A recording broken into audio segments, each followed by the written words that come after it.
it isn't bad enough for dressed like this. I don't have my mic, for gosh sakes. Come on, how are we all tonight? You know, staying alive. Certainly a unique way to start a new theme here at our church, retro. Well, I would argue with you respectfully, staying alive seems to be one of the big focuses in our world today. We do more to try to stay alive on this earth than almost anything else we try. Staying alive. And I realize, as you do too, the reality is, physically, we are all coming to the very same end. And so Tim and I were kicking around how to get into our retro, how to get into the Old Testament. And as we thought about this, and we thought about this idea of staying alive, it made us wonder. So this is it. We struggle with the storms of life that continually come our way.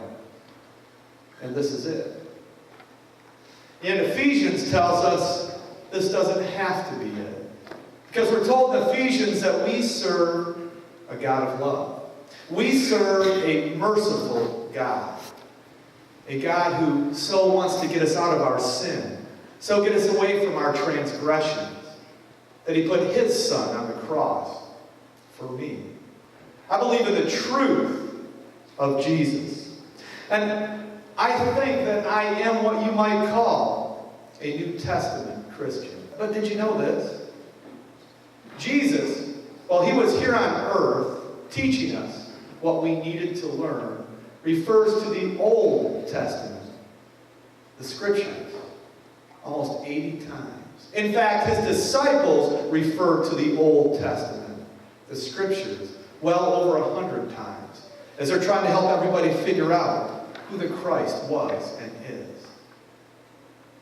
And I can only speak from my own experience, but I have to tell you, I spent most of my time in the New Testament. I have to tell you that there have been times in my life, sometimes even now, where I might think, or I might say, well, you know, the Old Testament, there are some great stories. I mean, there's some great history of mankind, but real? I mean, manna from heaven, walls falling down, some dude swallowed by a whale that then gets to minister to a whole bunch of people. I've struggled with the reality of that. But then I read this. Let me share with you. Luke 24:27. Then Jesus took them through the writings of Moses and all the prophets, explaining from all the Scriptures. Explaining from all the Scriptures the things concerning Himself. Jesus believed in the Old Testament. Jesus was and is the prophecy fulfilled, our salvation come to life. And I've come to realize, as we go along on this faith journey, if we're really going to get it, it started in the beginning. I believe that the next few weeks have the potential to impact my faith greatly. The potential to impact your faith greatly. The potential to really impact our church. And ladies and gentlemen, as the family of God, we are on this journey together. This journey to staying alive. Tim's going to get us started. The book of 2 Timothy. It's kind of funny that we're going to go into the Old Testament, and both Vern and I are starting with New Testament scriptures, but that's the way it is. 2 Timothy chapter 3 and verse 16. Paul says this, all scripture is inspired by God and is useful to teach us what is true and to make us realize what is wrong in our lives. It corrects us when we are wrong and teaches us to do what is right. God uses it to prepare and equip His people to do every good work. Saying retro, simply meaning we're going to go into the Old Testament. We tend to spend a lot of time in the New Testament simply because, well, that's where the the Christian church started. But sometimes we do it at the expense of not getting into the Old Testament. When I was growing up, Mom and Dad bought stories on cassette tape. The cassette tapes are those little rectangular things, play music and stuff. But anyway, most of them, or maybe just the ones that I really remember that I enjoyed, were from the Old Testament. And we listened to those things all the time. But most of them were stories from the Bible. Even when I was in high school, my brother and I shared a room, and we'd hit the lights and get in our beds, and we'd turn on a story and listen to it. Maybe it's because so many of those stories are the ones that I learned when I was that big in Sunday school, that I have such a love for so many of the stories, the characters that God has chosen to bless our lives with. They're fascinating to me. Just some quick facts about the Bible as a written document. The original manuscripts of the Bible were written in 3 different languages, written on 3 different continents, over a time span of over 1,500 years. That's over 60 generations of writers. Over 40 different authors contributed to the Bible. And most of those authors lived in different places, different time periods, different cultures. And yet, when we go through this, we have the Old Testament, we have the New Testament, 66 individual books combined into one. All of these things, 1,500 years, that amazes me. And when we begin to study the Word and we begin to really get into it and understand it, we see that it is truly seamless. It's consistent all the way through. And if you had to pick one overall theme for the Bible, I believe it's this. I believe that throughout this book, it's God's consistent desire, His consistent attempt to bring us back to Him. Randy Frazee he's a minister, he's an author. He says this. He said that 2 stories unfold in every story in the Bible.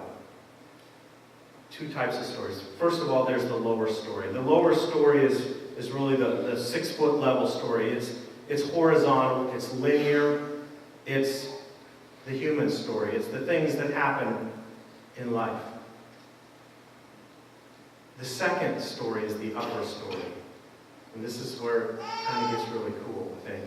The upper story is written and told from above. This is vertical. It's holistic. It's God's story.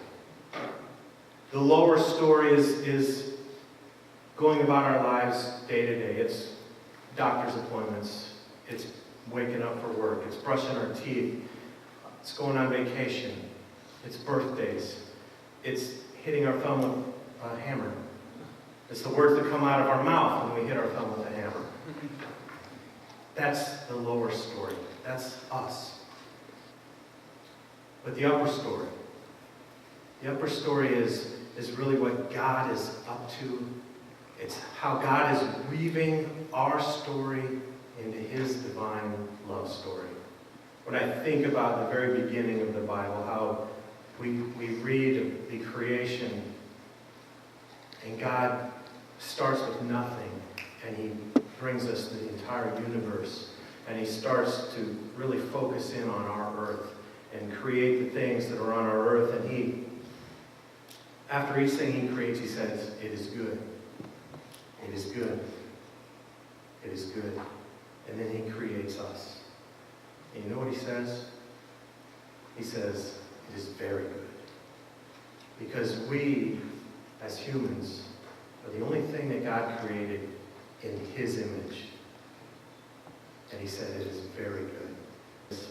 But as humans, the lower story brings us back because humans have faults. And Adam and Eve fell into temptation and brought sin into the world. And there we see the beginning of what the message of the Bible is. God's constant attempt to redeem mankind, to bring mankind back. For me, I really see it if we jump ahead to the lower stories. I see it as Noah is just a crazy dude. And Noah is just building away. because God told him to. We learn about faith and obedience in this lower story.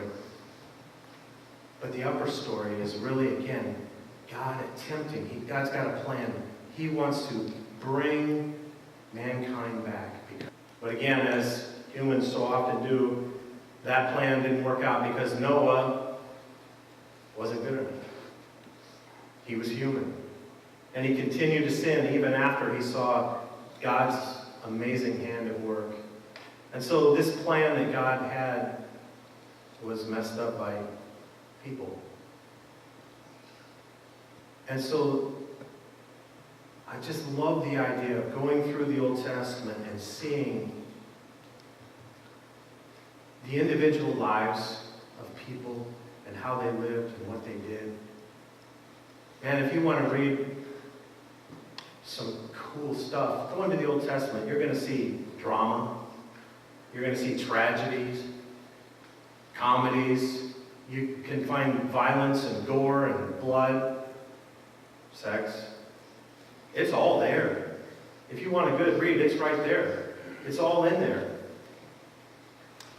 But we see that consistent message of God working to bring his people back.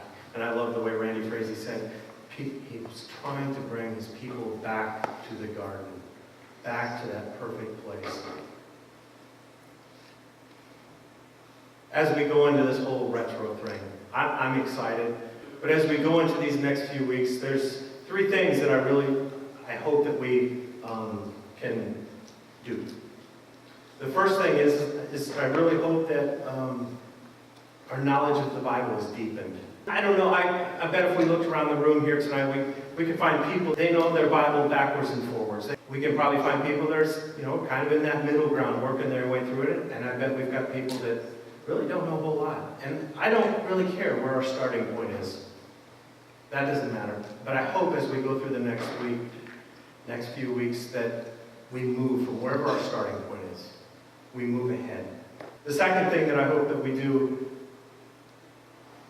I want us to learn how God is continually using the lower story to tell his upper story.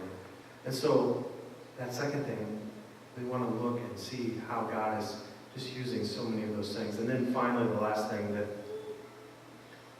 I want us to do is see that we have our own lower story. And to start to understand, if we don't already understand it, that God has a plan for our lower story. And if our lower story right now has been leading us away from God's redemption for us, God's got a plan to bring us back. God's got a perfect plan for our lives. And hopefully we can begin to recognize that and begin to attempt to align our story with God's story.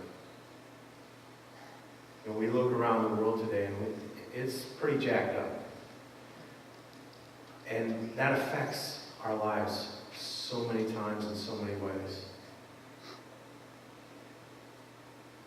But to be able to look through the Bible and maybe recognize that maybe our world today isn't that different from a lot of things that happened here several thousand years ago. Some of the things that some of the people dealt with look a lot like some of the things that we deal with here. And yet God worked through those. God used some pretty imperfect people to do some pretty amazing things, pretty awesome things.